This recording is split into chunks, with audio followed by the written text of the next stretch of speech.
Who on this planet would ever paint a house bubble-gum pink? Brianna Putnam leaned on her rental car and tapped her sunglasses on her lips. If the GPS was accurate, the 3-story Victorian looming in front of her was the Carpe Diem.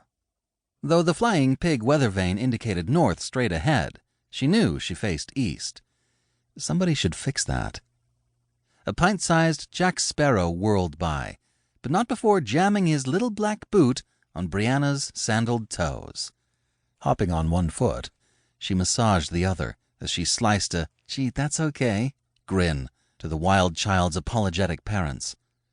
No sooner had that troop gone on their merry way, along ambled 2 adults dressed in fringy B-Western cowboy outfits.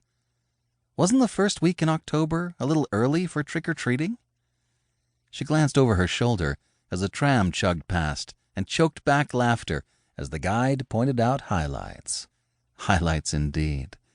Brianna had heard nothing but lowlights about Nocturne Falls all her life from her father. She doubted tourists would hear his version of a town full of eccentric Looney Tunes who honestly believed they were supernatural beings passing themselves off as normal humans. As children, Brianna and her brother Samuel made their father retell his stories over and over. Awestruck about a town where every scary creature imaginable lived and breathed, they'd begged him to bring them here. Each time he vehemently refused, and to this day he had never explained why. If there was more to Nocturne Falls than cute storefronts, then a juicy exposé would get her a front-page story.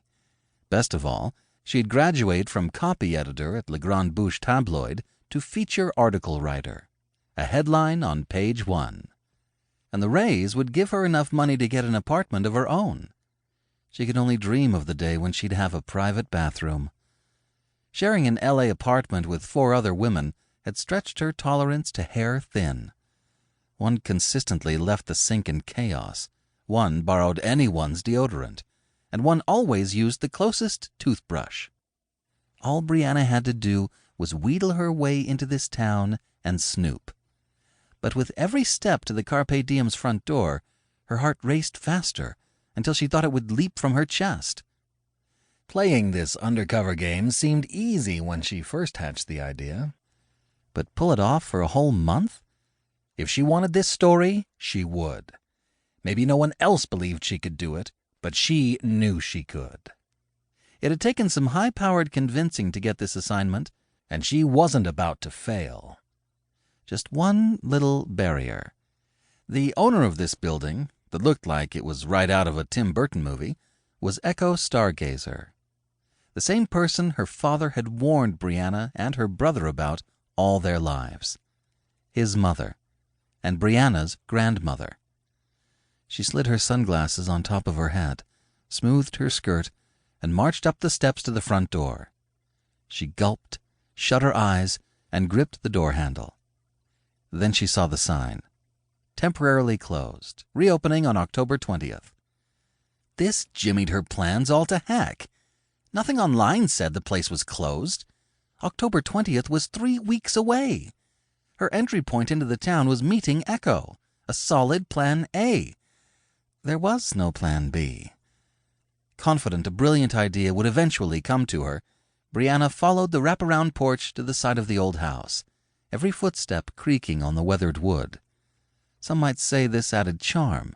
To Brianna, this place looked like a house flipper's dream.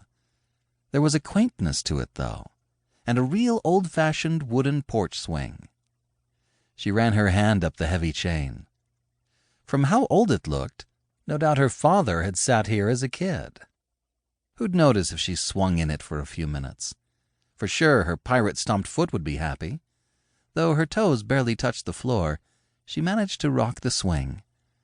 She relaxed a bit and glanced around the neighborhood, likely the same as when her father lived here. Maybe smaller back then. The trees were probably here too. A sudden gust of wind swirled leaves around her feet. She picked up an amber one that had lifted in the air and landed beside her. As she ran her finger around its ruffled edge, she considered sending her father a quick photo of the old house.